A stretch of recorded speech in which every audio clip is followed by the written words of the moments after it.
Are you guys ready to talk about 1999 Deluxe Edition? Let's do it.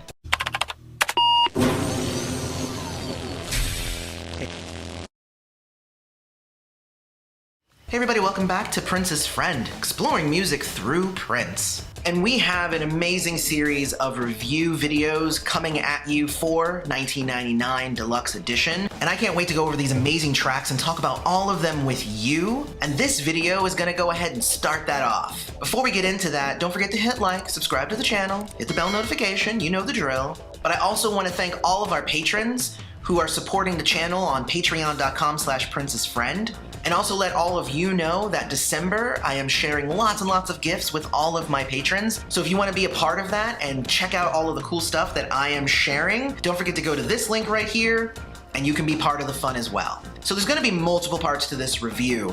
The last video I did was an unboxing, which I guess I technically count as part 1. But this is the first official part of the review, and in this one we're gonna talk about the remaster of 1999 itself, as well as the disc that contains all the edits and cuts. And then talking about what extra special goodies are in the booklet, and then we're gonna go track by track in the next couple of videos. So if you haven't seen my original review for 1999 that I did, I think 3 years ago, definitely go check that out. I will put a link to that in the description, and I'll give you my breakdown of each of the individual songs. But today we're here to talk about the remastered version of this album. And I have to say, it's really, really good. I think that the balance of the remaster is stellar. Like, all of the instruments are much clearer. I feel like they cleaned up some of the vocals. I feel like parts of the song that I didn't even realize were there are now there. And I'm really, really digging my listen through of 1999, the remastered version. And I've listened to them back to back. Like, here's the regular version, here's the new remastered version, and it is just better. And that's not to say that it was a bad master in the first place, but you know, technology is really amazing nowadays. And I know a lot of people say that just making it louder doesn't make it better, but at the same time, I actually do appreciate the remaster being at a higher level. It means that I can play it as part of my shuffles and whatnot, and the tracks won't feel out of place, because I end up with that a lot when my older Prince tracks pop up. You'll have the volume up here, and then when the older tracks pop up, it gets quiet, and you're just like, why is it quiet? Oh, because it's an older track. So then you turn it back up, and then when that song's over, it goes back to the normal volume, and you're like, ah! The big thing that I felt was a little bit different on this, though, is that on the original 1999, Prince's vocals were pretty much front and center on every single track. But they have actually messed around with some of the balances here. So now, the volume of each of the individual instruments and stuff, yes, you can hear it clearer, but they're raised to a level that I've noticed that a couple of times you aren't hearing Prince's vocals as good as you did on the original cut. Big things that I noticed when I was playing them back to back, again, like all the sounds are just much crisper. Like in 1999, at the very beginning, I didn't recognize that there was a bunch of like random cymbal work like right at the beginning. Like it's there on the original, but it's not as clear. The marching in the snow sound at the beginning of Free is just, it makes you feel like you're actually marching in the snow. It makes you feel like you're there, and I love that it, you know, moves from one ear to the other. And again, yes, the original did that too, but it just feels so much cleaner now, and I love that.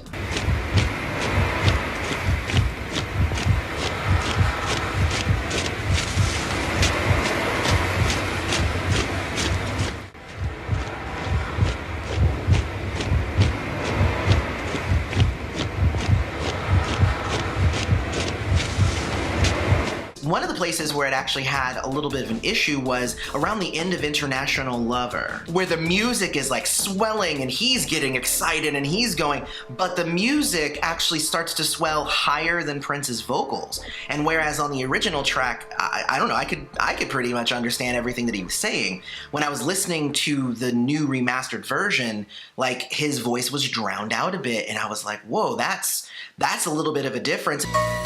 We are now making our final approach to satisfaction. Please bring your lips, your arms, your hips into the up to unlocked position. We are now making our final approach to satisfaction. Please bring your lips, your arms, your hips into the up to unlocked position. I don't know, I felt like that was maybe something that could have been just slightly better. I would say on the whole though, that the 1999 remaster is super good. Like, they did a really good job cleaning up this album, making it sound modern with its production value. Even though obviously like Prince's vocals still sound like they were recorded back in the day, all of the music is really crisp, really clean. I love it. It's like really good. They did a good job with this. Now, the second disc of the 1999 remaster covers the promo remixes and the B-sides. And again, these get the full remastered treatment, which is actually one of the cool things of why some of these tracks are included on here, because I was like, well, we have most of these tracks already, but they are also remastered, so they sound really good, and so it is good to have these tracks remastered. However, and I said this in the Purple Rain Deluxe review that I did as well, but literally I listened to this so that I could do this review, and I probably won't ever listen to this again. And it's not because like this is bad to have. There's actually a few differences in some of the promo versions versus the final versions, which I thought was pretty interesting to listen to, but the differences were so slight that they're not that big of a difference that would make me want to go and listen to that one over another. But I was really happy to get a remastered version of How Come You Don't Call Me Anymore, Horny Toad, the Little Red Corvette Special Dance Remix, and Irresistible Bitch. Just having the remastered version of those 4 songs is pretty cool. Now, unlike the Purple Rain Deluxe, where you got longer versions of things, these are literally all like cut and like slightly different versions. So like to me, it wasn't that big of like, ooh, we needed to have this disc, but I feel like they were like, we want to give it the same treatment that we gave to Purple Rain, so let's go ahead and include this because I think people will enjoy it. And I'm sure a lot of people will be like, well, this is pretty cool because I can throw the DMSR edit on my playlist for a party instead of the super long version. I can throw this version on, because that's actually a big thing, is like sometimes Prince would have super long songs like Lady Cab Driver and DMSR, and there are shorter versions of those songs now that you can kind of like more easily throw on playlists. So that's a good thing, I guess. So those are the 2 discs. Now, let's go ahead and get into the booklet here. The booklet was pretty cool, and there was something that I didn't notice when I first got it, and that's that there's this cool picture here, but embossed in letters here is 1999 across the front, and I don't even know if you can see that on this camera and lens, but it's pretty cool that they have that kind of like as an extra like flair on there. So the first article in here is called The Sky Was All Purple by David Frick, and it's a pretty cool like summation of Prince during this era and how he released the albums, the response to the album. It was pretty cool to hear like the little summation of each of the tracks that he released as singles. So it was well written. It was slightly overwritten.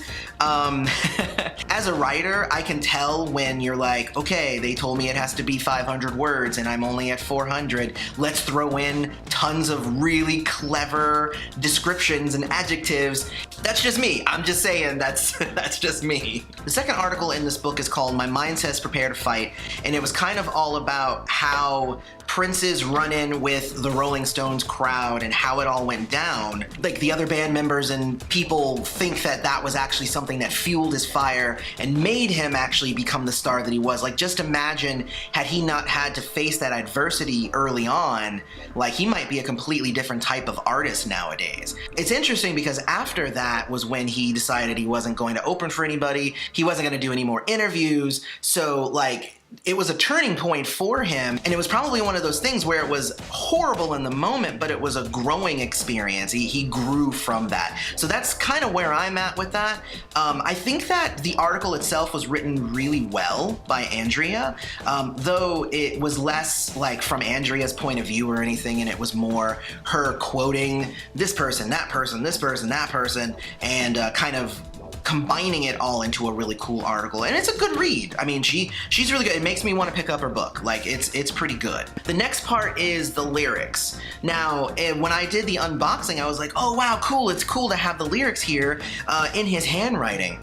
But I did run into a slight issue with that, and that's that with the notebook-sized pages being shrunk to half of a CD page, it actually makes it kind of difficult to read. So it honestly almost feels like it's really cool if it was bigger, like how it was in Prince's memoir, but at this size, it's fun to look at, but you can't really like get in there and dissect it without a magnifying glass. I think the only ones that were really clear was the Irresistible Bitch ones because it was on yellow legal pad, and obviously with that kind of background, it makes the words stand out more. And also, he didn't write in cursive the whole time on those. He was writing some of it in block letters and stuff, so it was a little bit easier to read. But on the whole, like, as cool as it is to have that stuff in here, it's kind of illegible in terms of like really enjoying it for what it is.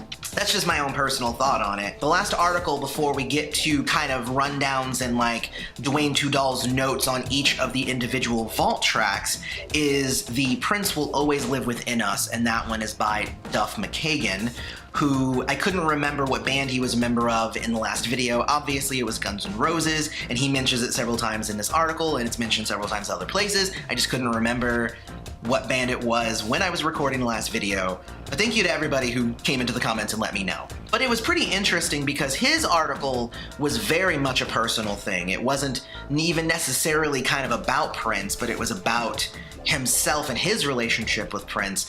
And a lot of his relationship with Prince was through the music, very much like how mine is and how many of our relationships with Prince was. But he actually did get to run into Prince. He got to meet Prince once and he was completely drunk. And then he also engaged with Prince a second time when Prince asked to use like an article he wrote in one of his tour books and stuff. So, but he was basically like, Prince was an inspiration to all musicians and everybody should look up to this guy, and it was amazing to have him as a part of my life, and he was a friend to me, even if I never met him really in person, except for that one time and I was drunk.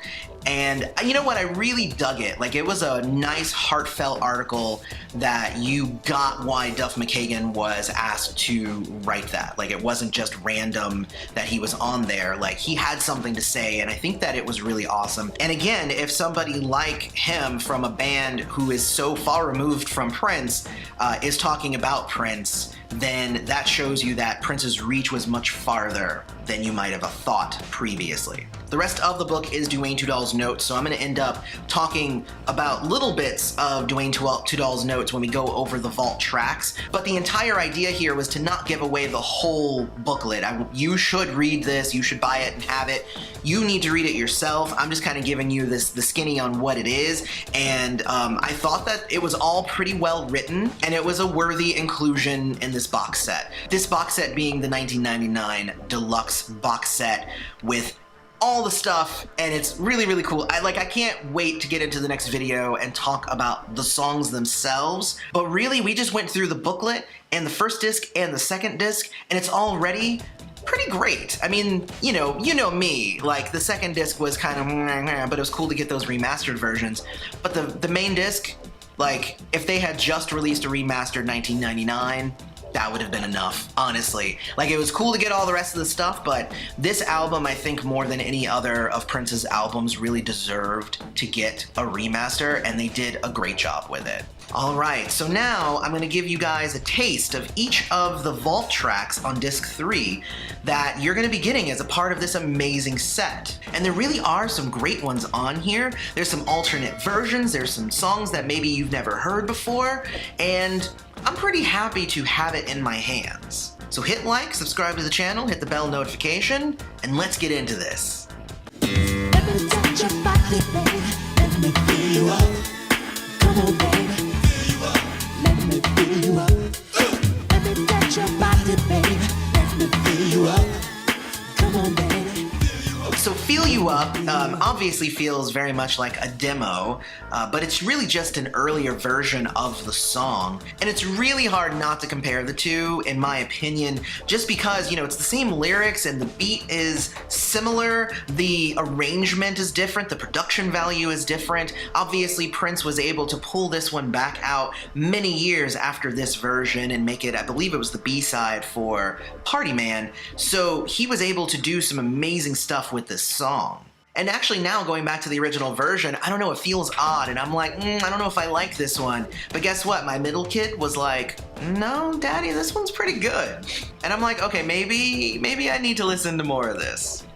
Irresistible fish. Ooh, when you talk, irresistible, bitch. I love the way you kiss. Irresistible, oh girl, I wish I could see. Every Friday night I call your body. The second track is Irresistible Bitch, and this one is a pretty cool version of this one. I like it because he's doing it almost in kind of like a Morris Day kind of, why am I not the one you ever get to take home? But it feels like, you know, it's a little bit angrier, it's less subdued, like he hasn't been beaten down yet. In the booklet for 1999 Deluxe, Dwayne Tudall, who made a lot of the vault notes, he actually mentioned that these two songs were actually kind of put together at one point for a possible follow-up project after 1999. And obviously Prince took these tracks and worked them and reworked them, and eventually we got the final versions. But even these demos are really cool for these. Both are also supposedly written by Jamie Starr, which is a fun little note. Money don't grow on, money don't, money don't, money don't grow on trees. Money don't grow on trees. Track 3 is called Money Don't Grow on Trees. And according to Dwayne Tudall's notes, there was a version of this that Prince recorded for the Hookers kind of as a demo to show them how he wants them to sing it. The Hookers eventually became Vanity 6, obviously. But that this version appeared to be like his version that he did for himself, maybe before he realized that he wanted to give it to the Hookers. I assume it's because he's actually kind of singing it in like a normal voice. He's not affecting his voice like he normally does when he's doing demos for somebody else to like sing it that way. You know, like on Prince's originals, like he changed his voice to fit who he was writing those songs for. And on this one, it actually just kind of sounds like Prince is singing a song. It feels really natural, and I kind of dig the song itself. It's kind of jumpy and kind of fun, and I dig it. Johnny was half boy, half girl. She taught me how to dance. Used to do it with the TV on. Political romance. Half boy, half So Vagina was obviously named after what Prince originally wanted to call Vanity. It was going to be Vagina and the Hookers. So I'm so happy that they ended up not going with that. And even though this song never got on an album, it honestly sounds perfect for Vanity 6. It sounds very much like the other songs written for Vanity 6. It definitely sounds like doo-wop, beach party kind of feel to it that most of the Vanity 6 self-titled album, it kind of sounded like to me. You can go back and watch my review of that where I kind of said pretty much that. And I've actually heard a lot of people kind of go nutso over the song and say like, it's my favorite off of the 1999 Deluxe. But for me, I don't know, it's a little off. The lyrics are kind of fun and kind of funny, and it's got a bouncy kind of happy beat, but it honestly feels like Prince like wrote the song and he recorded it to kind of get an idea out before he would move on to a better version of that idea. Dwayne Tudall's notes even say that he doesn't think that this song was actually written to be used with the group. It was more kind of a song about the group. Oh, it was like a theme song almost. Good song though. people today won't change. Got to rearrange. Kids today want love, the kind we're dreaming of. Your music won't make me dance. I won't give it half a chance. People today won't change. Rearrange, however, is one of my very favorite tracks off of 1999 Deluxe. I really feel like it's one of the coolest ones on here. It's got that funky scratch guitar that I love, and the way that he delivers his vocals, kind of going up, kind of going down, it's really emotional. Like, I dig that so much. It's a song about thinking differently about music, and obviously to Prince, music was life, so it's about just thinking differently so you can live a better life. And like, what's not to like about that? Generation wanna change the world. The only thing that still weighs you. The old-fashioned music, the old ideas. The next track is Bold Generation, and Dwayne Tudall actually let us know in the booklet that this was the only song on this set that was sourced from a cassette, so that's pretty cool. Obviously, Bold Generation was Prince's first crack at new power generation before he kind of realized like what direction he really wanted to go with it and what shape he wanted it to take. On 1990's Graffiti Bridge, he was able to do that. Hearing this early iteration though is super cool. It's slightly slowed down, focuses a little bit more on the synths than the bass, which was more his style back then. But I also think that listening to the two versions of the song, you can feel the evolution of Prince and his own musical styles between the two.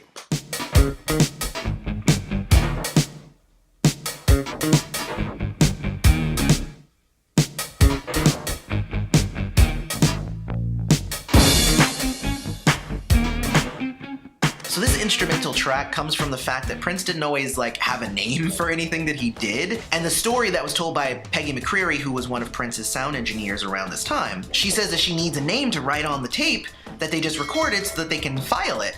And he's like, I don't know, give it a name. She's like, you have to give me a name. He's like, well, what's your middle name? She says Colleen. And he goes, well, then that's the name of it. So she wrote Colleen on there. And honestly, I personally dig the instrumental track itself. It doesn't go on for too long. It's not super repetitive. You can hear that this is kind of laying down the groundwork for songs like Lady Cab Driver. But I also love the idea of just having fun in there and I'm just jamming. I'm just making some music. I don't know what to name it. It doesn't have a name. It's just music.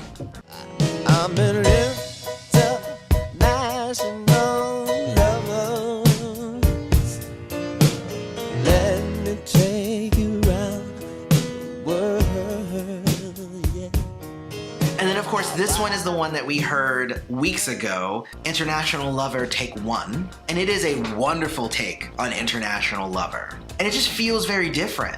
Prince isn't in his super seductive mode. He's in his playful seductive mode. He's not doing his falsetto. He's kind of just singing it low and having a fun time with it. And you can feel that in the track. I really, really like this version of International Lover. It's Prince on the keys, Morse on the drums, which is always a good combo. Dwayne Tudall reveals here that International Lover was supposed to be a time song, and this take was actually Prince singing it in the way that he wanted Morris to sing it, so that he could see that, yeah, it doesn't have to be high in the falsetto, you could sing this song too, and we can make it a time song. And honestly, that's fascinating. I really wish that I could hear a Morris Day version of this song. I think that he could probably kill it, but I'm also happy that Prince held on to it and it became pretty much one of the more iconic songs on 1999.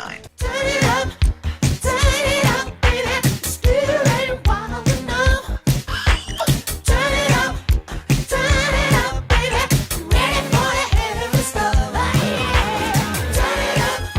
So Turn It Up was made in 13 hours of Prince taking his Lin 1 drum machine and pushing it to the lyrics and coming up with some really clever wordplay. I love the turn it up. You don't have to turn him on. He's already there. You just have to grab his controls and turn him up at that point. Love it. My only issue is that the way that the song is kind of composed and put together is that it has such an 80s sound to it. It wouldn't be one that I could put side by side, I think, with some of Prince's more modern tracks. I feel like this one is a time capsule of Prince in this era, which makes it perfect for this box set, but I don't know if I'm gonna have it on a bunch of different playlists of mixes of different Prince era music. I do love the guitar work, and it's a fun song though. With you, baby, you're all I want. All I want.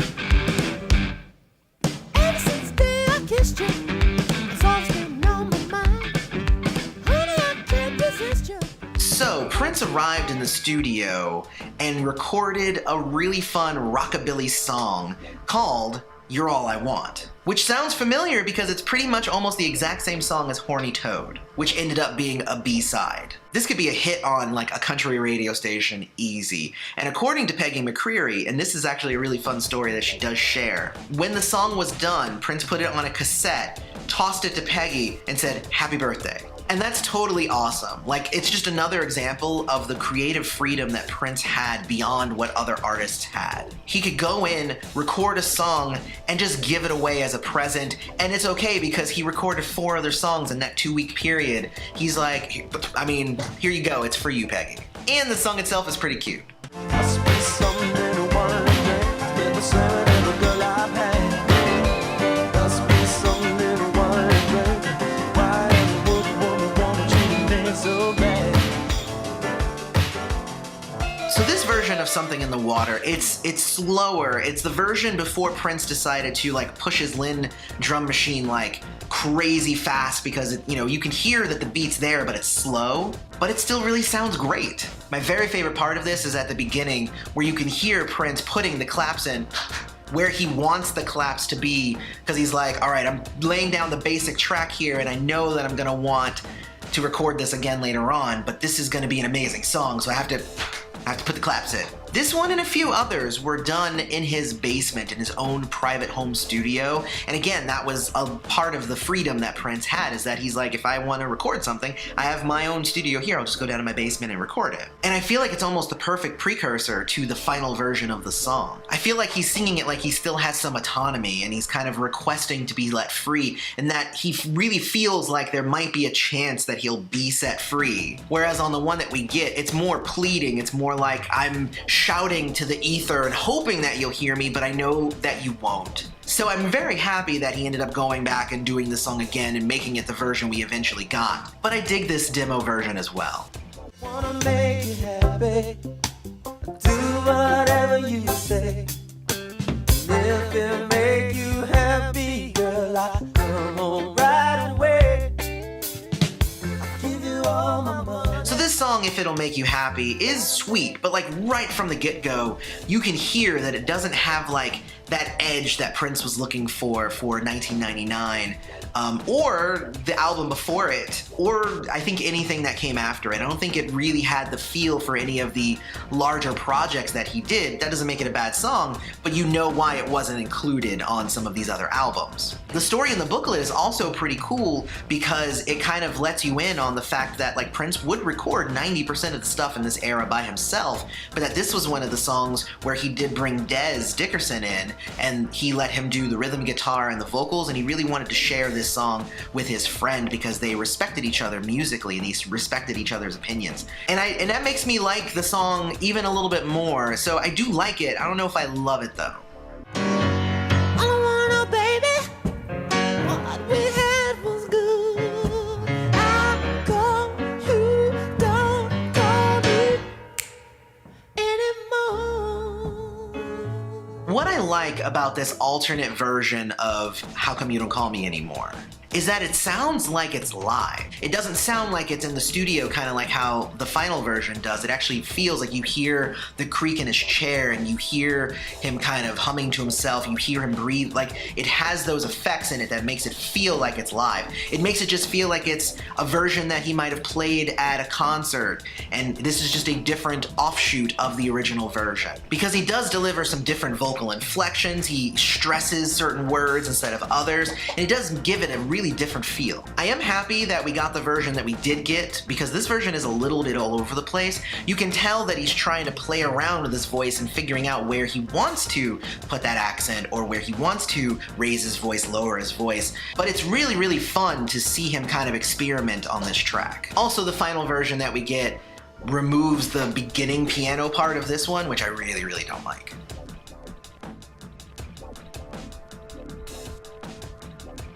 So my final conclusion on this disc is that it's really good. It has 6 alternate versions of songs that we know and love. It has 7 other new tracks for some of us. Obviously, those of you who are heavy in bootlegs probably already heard these songs. But even at that point, like, it's really cool to have these songs remastered.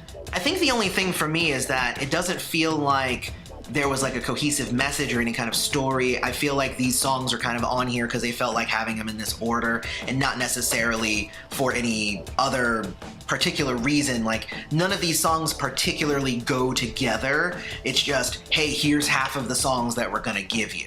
And that's not a knock or anything, but you know me, I love the fact that you can take Prince's songs and you can kind of put them in an order that will tell some kind of story, but I didn't get any of that from this. This is just a collection of good songs. And today we are going to be talking about disc 4, which is the second disc of vault tracks that are included on the 1999 Deluxe Edition. I think I like this disc better than the last one, but it could just be a personal preference. I don't really know. Before we jump into that, don't forget to hit like, subscribe to the channel, and hit the bell notification so you always know when Prince's Friend releases a new video. Also, check out patreon.com/princessfriend. As for the month of December, I'm going to be sharing something new with my patrons every day leading up to Christmas. Lots of fun, and I can't wait for all of you to come join in on the celebration. With all of that out of the way, let's go ahead and listen to the music because there's some good ones on here. I'm possessed. And I don't know what to do. I'm possessed. And I'm stone crazy. Immediately upon hearing the beginning of this version of Possessed from 1982, I can honestly hear why it was largely not used, because it kind of sounds similar to the beat for Nasty Girl that was put out by Vanity 6. And I think Prince was like, that's a really cool beat. You know what? I'm gonna take that from here, and I think I can better use it over here. And it's fun to hear an earlier version, a slowed down version of the one that we got on Purple Rain Deluxe. You can tell this is where Prince was trying to still figure out like which parts are gonna be synths, which one's guitar. There's a little bit of different arrangement, and obviously, like I said, it's slower. And it's really cool to see kind of the building blocks of what this track would eventually become. I get delirious. Wherever you need love, I get delirious. Oh, wherever you need love.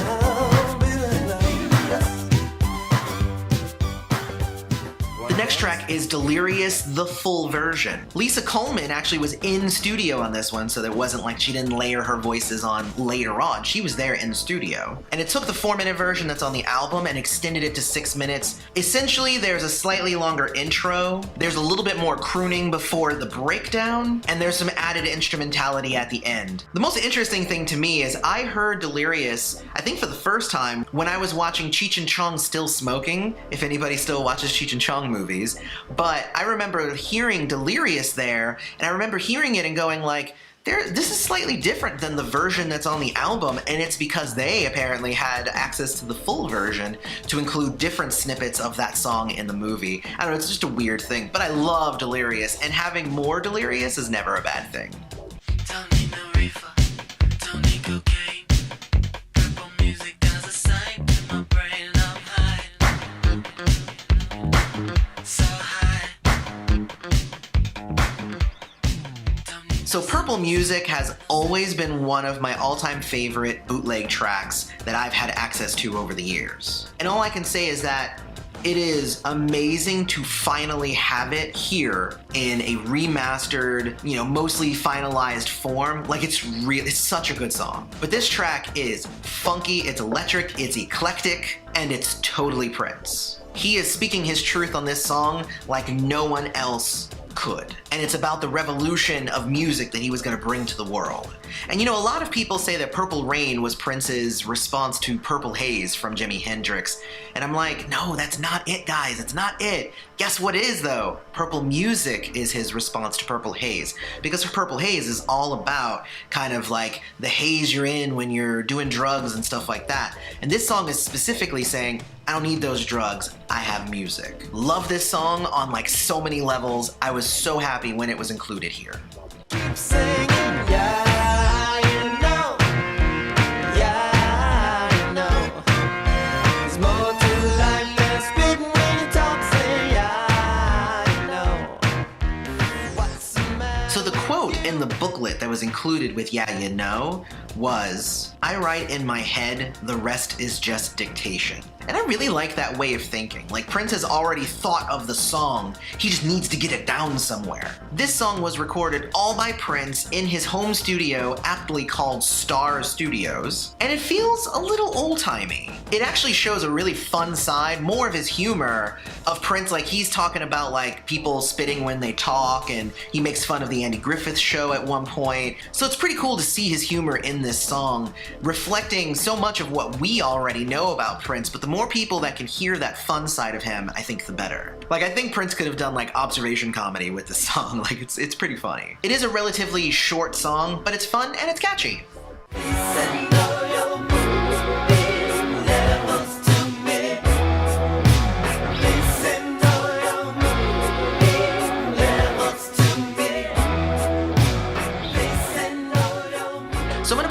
to my review of Moonbeam Levels down in the description so that you can check that out. But what I'll say is that Moonbeam Levels was included in the Forever kind of a greatest hits compilation that was put out right after Prince passed. And now having it on 1999 Deluxe means Prince Forever can go the way of the dinosaur at this point. There is zero reason to buy that now. So when you're done watching this, go watch that, seriously. So I say no, call you, you call me. Love is true, I will see.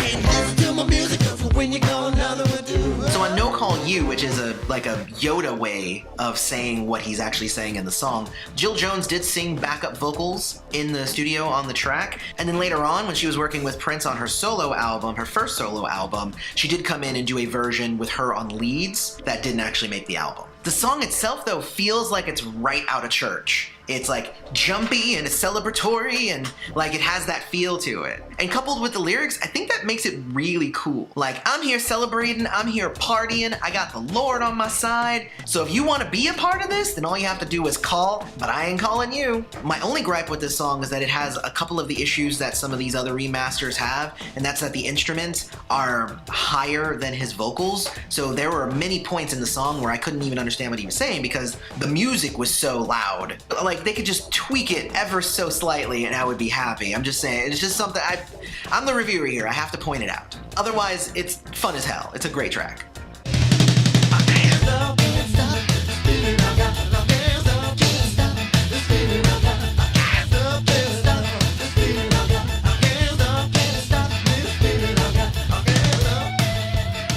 So in the booklet, Dwayne Tudal compares this version of Can't Stop the Feeling I Got to a Devo-esque track, and you know what? I can hear that. I think it's mostly the repetitive synths that give it that style and that sound. But we all know that Prince ended up finalizing this track on 1990's Graffiti Bridge. It was the very first track that you hear. But I feel like this song was really only victim to the limitations that Prince had at that time technologically. The booklet says that it's like 16 tracks and he's layering over layering and he's making all of this craziness and it still just wasn't right for him. We all know that Prince released songs when he felt that they were right and when he had a place for them, and this one didn't get released until he was able to accomplish that much bigger feel that he could get only after opening Paisley Park. But you actually got that a lot with both Batman and Graffiti Bridge. Both of those are him kind of dipping back into his vault for older songs and taking them into Paisley and like polishing them off and making them amazing songs. So he ended up taking this kind of rough track and making it into gold, in my opinion. But even this version is pretty good. So if you see me, walk on by, baby. Don't say nothing. Walk on by now. Do yourself a favor. And that thing that I was talking about with Can't Stop the Feeling I Got, I wish this song had gotten what I call the Prince treatment, where Prince would go back and get old songs and then he would like revamp them, add to them, create that magic, and then he would re-release them. Do Yourself a Favor is actually a good song, but it drags a bit. I think it's maybe, a minute and a half longer than it should be. There's really no rising or falling, like it just kind of stays in its lane, as I've said before. I dig the message of the song, the lyrics are on point. You can tell that there's a lot of creativity in this song, but it never really reached that amazingness that I think it deserved. Like, had Prince taken this song and added some MPG horns, or got Michael Bland to drum on this one, or was able to add like a funky bass line or something to it, like those sorts of things would just bring this track to life in an amazing way. That said, the booklet actually says that this song was written by Pepe Willie, and that Prince sang the vocals kind of over his track that he created, and that this version is actually what Prince recreated of that song from memory. Like, wow. That is an amazing feat, but also I think might explain why he didn't go back and grab this song and revamp it and make it amazing. Prince was very much into his original works around this time, so going back and grabbing a song that wasn't really his, yeah, and it's probably why. Don't let it fool ya. Now we got a big old Cadillac. Don't let it fool ya. Pretty soon you'll have to take it back. So the next track is Don't Let Him Fool You, and it has the feel of a song that he would have written for the time. But the lyrics are exactly the opposite of what he would have written for Morris to sing as the Morris persona. I could see the kids singing this one in Purple Rain, adopting Morris's persona to show Apollonia how silly it all is. Like, don't be shallow and get dragged in by the appearance of money and wealth that Morris and Jerome had in the movie. You should be with me. Don't let him fool ya. Prince did this song all by himself, every instrument, every vocal. It's obvious on there when you listen to it, and is really awesome. I think it shows just how amazing he was. Is it the best song on here? No. Is it a really good song though? Yeah. Teacher, teacher, I wanna get laid. Teacher, teacher, it's gotta be a better way. So Teacher, Teacher, I like this song. It feels very much like old Motown to me. Very classic, very seemingly wholesome. Of course we're talking about Prince here though, so it's not wholesome at all. So it's a song about not being in love with somebody who is teaching you about love, and of course when Prince is talking about love here, he's talking about sex. The booklet actually says that he later revisited this song with Wendy and Lisa in 1985. My guess would be for the Roadhouse Garden album that they were working on around that time, but this earlier version is Prince on all the vocals and the instruments and all of that stuff. This man could really, really do it all, and this song is another example of that.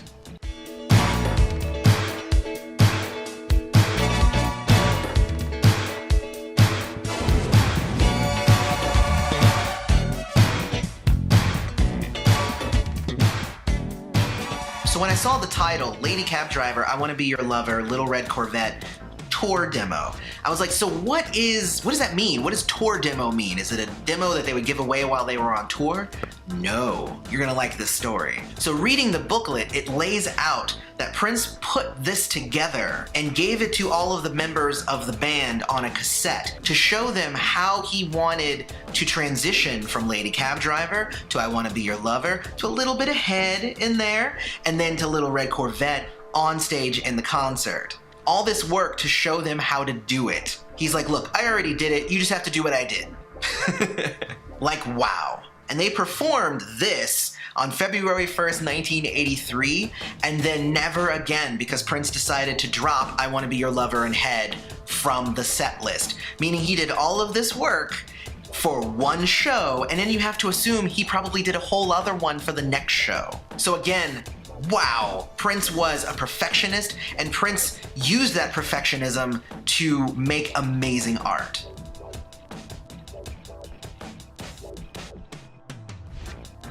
So my conclusion on disc 4, which is the second disc of Vault Tracks, is I like this one better than the other.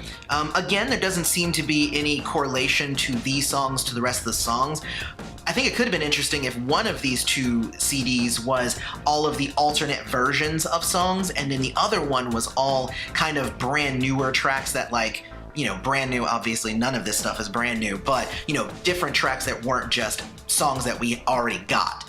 And maybe I might have put it that way, but even just mixing them up, I don't think it really matters. They're all really good. I think I like this disc better than the other disc, although most people have it digitally and you're just gonna hit shuffle and it's gonna go in whatever order anyway.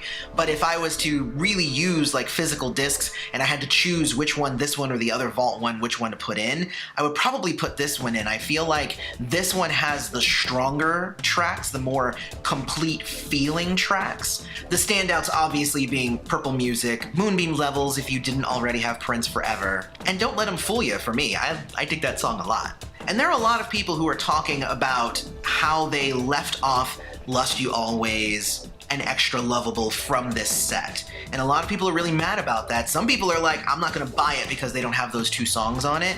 But I'm not feeling the hole here that other people are like saying there's like, oh man, like I'm feeling a hole, like it doesn't feel complete without those two songs. Like, I mean, for me, like not really. I think Lust You Always could have made it on here, but Extra Lovable, it didn't need to be on here. There are other versions of Extra Lovable which are better, in my opinion, because it got that Prince treatment that I was talking about earlier. And also, why create problems for yourself? I think personally this is a great collection of songs from that era. There's probably even more that we'll never hear, or maybe they'll come out with a 1999 Deluxe Edition 2 or something like that. So far, so good. I'm loving the additional music that we're getting here, and I can't wait to go over more. But today we're going to be covering the live discs that were included with 1999 Deluxe. Now, the reason that I decided to go ahead and do them both in one video is that they're not that different when it comes to the organization of the songs. There is slight differences in the order, and they move some songs around, and there's definitely some differences in some of the ad-libbing and whatnot. But they are two shows from the same tour. It still essentially is the same core experience, even though the beauty of all of this is to hear two live recordings of the same tour, and both shows are vastly different from each other in terms of the execution. So first off, let me go ahead and address the live disc, and then we're gonna go talk about the live DVD. The live disc, I listened to it twice on Thanksgiving in the morning when me and my wife, we were cleaning and cooking and doing a bunch of stuff. We were listening to the live disc, and I listened to it and I was just like, this is just amazing. Like, it was so engaging, and you could feel the crowd and their excitement while they were there. I mean, it was just amazing. I really thought that the sound quality of this particular concert was really good. The one thing that I think I liked better on the CD than the DVD as well was that the concert ended with DMSR, which I thought was an amazing kind of party ending song. I recently just went and saw my friend Sir Jack, and he did a concert, and it was an amazing funk cabaret. I'll talk more about that later because it was really great. But he ended his concert with DMSR, and it brought everybody to the floor, and everybody was dancing and having a crazy time. And I'm like, yeah, see, like DMSR, like that is an encore song. That's an ending song in my opinion. So I really liked that difference in the track list for the CD versus the DVD. Now let's go ahead and jump to the DVD, because the DVD was obviously, I think, what people were more anticipating than the live audio, because the live audio was good. But, you know, the visual component, Prince a lot of the time was very visual, and there was stuff to learn out of what you saw as well. But I want to say up front that the audio on the CD is like way better than the audio on the DVD. I don't know if there was just not a way to clean it up or whatever because it was attached to, I don't even know, I'm not sure. But the audio itself was just way better balanced and everything on the audio CD. But again, the visual aid and everything still makes it enjoyable, despite the fact that there's a downgrade in the audio comparatively. But now, before I get into the concert itself, I do just want to say that the disc, as soon as you put it into your DVD player, it just starts playing. Like, there's no menu, there's no title, there's no extras. It just, you stick it in, it starts playing, which isn't necessarily a bad thing. But the disc protections was an issue for me, because when I stuck it initially into my DVD player, it started having issues. It was my Xbox One, it was having some issues with the disc drive. So I was like, you know, I don't really need to deal with the Xbox and it having an issue, so I'll just put it into my computer and I'll just rip it, and then I can stream it from my computer to the Xbox, which is a way that I can do that, and I'll just do it that way. It's fine. And anyway, I kind of wanted it digitally for my own digital collection because I have all of my stuff digitally. Well, the protections made it so that I couldn't do that. And I was like, okay, well, I'll just play it on my computer, and I'll just use AirPlay using, you know, Apple devices. I'll just put AirPlay and I'll just AirPlay it over to my TV, which is, you know, set up for AirPlay. And that didn't work because the protections allowed me to send the audio but would not send the video. And I was like, wow, like, this is just not working out for me. So I ended up having to take a day to kind of work on my Xbox One and figure out why it wasn't playing and whatnot. And then I was able to get it to start working, but it delayed me actually watching this DVD for a few days, especially with the holidays and stuff kind of also causing some interference there. So I just want to state up front, like, I know that a lot of companies think that, you know, putting protections on the DVDs is going to keep them from getting illegally copied and, you know, ooh, we have to protect our investment. But like, all you're doing is creating issues for the people who have already purchased it. Anyway, that's just me complaining a bit, and I've always thought that like disc protections and stuff generally are a little annoying, and they also didn't have this kind of protection for the Purple Rain Deluxe or the DVD for Raven to the Year 2000. So this is actually a new thing that they've upped the level of protection on the disc. I don't think it was necessary, but I mean, I guess they did. Now, the audio is good. Again, I said it, slight downgrade from the CD part, but the DVD audio is good. The video quality, however, I was really kind of hoping for more.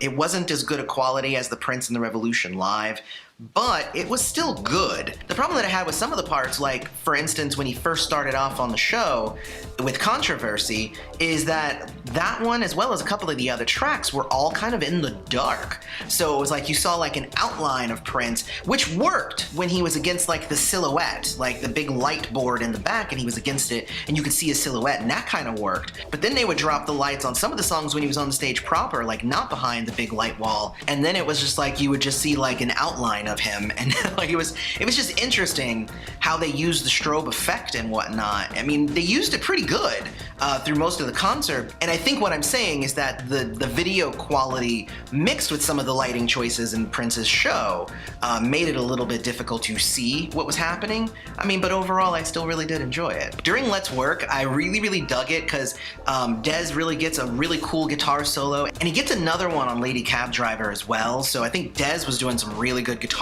work here on the show.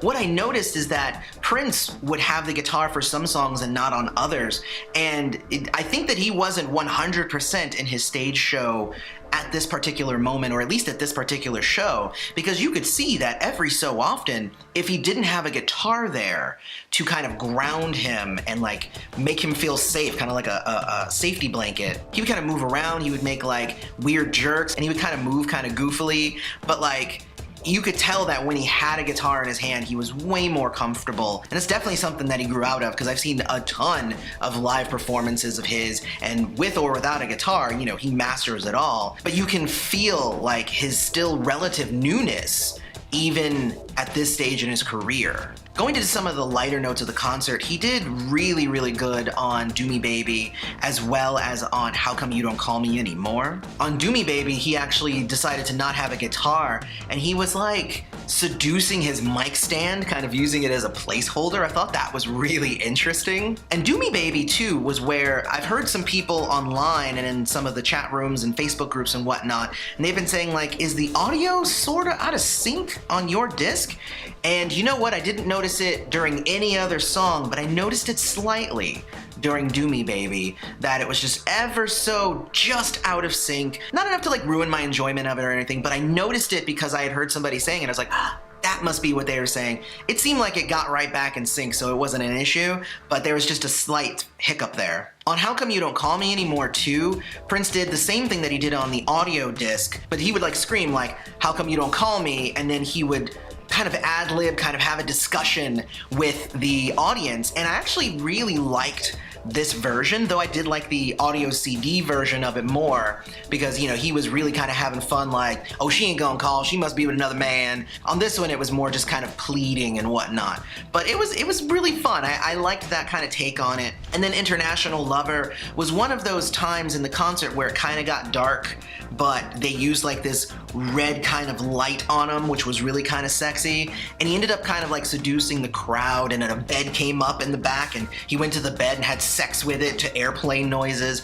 I mean, if you're talking like amazing showmanship here, that's Prince for you right there. Sex to airplane noises. I don't know if anybody else could pull that off. There's a certain point during Lady Cab Driver 2 where I realized that Des Dickerson was chewing gum the whole concert. I mean, and I don't know if he did and we just didn't see it, but he also didn't like change the piece. Like, how can you chew the same piece of gum for like a whole hour and maybe not even switch it out? Who knows? It could have been behind the scenes. Cause like for me, I'll chew a piece of gum for like 2 minutes, and as soon as the flavor's gone, like it's out. And I'm just like, man, Des loves him some gum. Wait, where was I again? Oh yeah, by the end of the concert, Des has no shirt. Prince has no shirt. Brown Mark looked like he still had a shirt near the end. And also when they went to 1999, Jill Jones actually got to come out on stage, and I was like, Jill Jones! And it was really cool to kind of see her in her element, and she was on stage performing too, so that was actually fun. I overall really kind of didn't like the live performance of 1999 on the DVD though, which is so weird because I loved it on the audio CD and I love every other version of 1999. But again, I think it's the limitations of the recording software or whatnot, because Prince's, Dez's, and Lisa and Jill's, their voices weren't really meshing well together, like they were standing out and kind of clashing. The music itself felt like it was lower than the voices, so there was just like some issues with some of that. At the same time though, I really enjoyed it because Prince was on stage like hamming it up for the crowd and like really putting on like an amazing show. I don't know if maybe he heard the same things I heard, so he's like, I gotta turn this up to 11 and make sure that like this doesn't turn anybody off here. And then of course he ended it with some like amazing guitar work, so of course that ended up saving it. But yeah, I think that was probably the only kind of downer note in the whole concert, was just that one song, because all the other songs sounded really good, were performed to perfection, and you know, despite a few visual and audio kind of hiccups, I thought it was pretty good.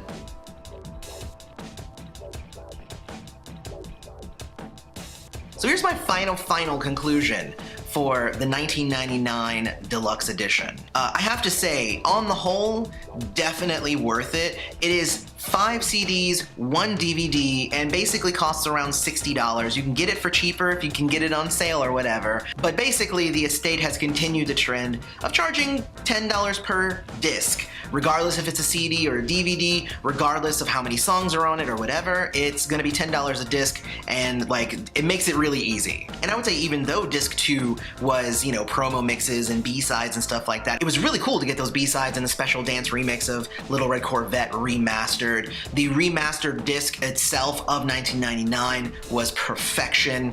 The 2 discs of vault tracks could have been organized to maybe tell a little bit more of a story, but also on the whole, kind of mixing them up made it a little bit even more fun. It's more like a grab bag sort of thing. And then of course these live performances were really, really good. Going back to the booklet that's included with the set, again, I think it's really cool that we got all those stories. I think the only downfall to the booklet is that each of the articles makes some reference to Peggy McCreary, and yet there's no interview or article or whatever from Peggy McCreary. I felt like that was perhaps one of the voices that was missing. I also think it would have been cool to have Jill Jones involved with this, because she was a part of this project. She was Prince's protege for a while there, and I think her insights on 1999, I think it would have been cool to have some of her thoughts on it as well. And those aren't big missteps. Maybe they weren't available, who knows? But on the whole, I would say this set's awesome and you should own it. And if you don't own it already, hopefully I've done enough to make you want to own it, and you should go get it. There's a link in the description. Otherwise, I want to know what you guys thought of the live audio, the live DVD, but also the set as a whole. Let me know what you guys think. I want to thank everybody for coming and checking out my review of the 1999 Deluxe Edition. I know there are a whole bunch of other places to go listen to Prince experts talk about 1999 Deluxe, and I'm happy that you took the time to come listen to my thoughts here. I did try to take my time with listening to it, so I could really give kind of genuine thoughts that I had mulled over a bit. And if you liked those thoughts and liked this review, don't forget to hit like, subscribe to the channel, hit that bell notification. Follow us on social media, that's at PrincessFriendYT on Facebook, Instagram, and Twitter. Also in the month of December, we're doing a really awesome share on the Patreon. You can find that at patreon.com/princessfriend if you want to join in on the fun. Otherwise, may you live to see the dawn.